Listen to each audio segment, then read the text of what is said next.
रखरखत्या उन्हात जेवताना जर कैरीची डाळ असेल तर आपण अर्धी एक चपाती जास्तच खाऊ.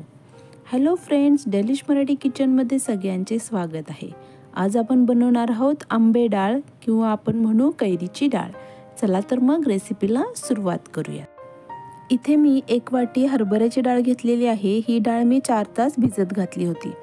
अर्धी आपण कैरी घेतलेली आहे, साल काढून बारीक कट केलेला आहे. फोडणीचं साहित्य घेतले 1 लाल मिरची, जिरे मोहरी, हिंग, हळद आणि कढीपत्ता. 2 मिरच्या घेतलेल्या आहेत, कमी तिखट मिरच्या आहेत ह्या, आणि थोडीशी कोथिंबीर. एका मिक्सरच्या भांड्यामध्ये आपल्याला डाळ, कैरी, मिरच्या, कोथिंबीर आणि चवीपुरतं मीठ हे सगळं जाडसर बारीक वाटून घ्यायचं आहे.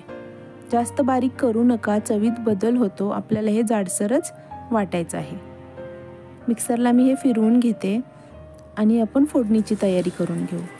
तेल गरम झालेलं आहे, ह्याच्यामध्ये आपण फोडणीचं साहित्य घालून फोडणी तडतडू देऊ.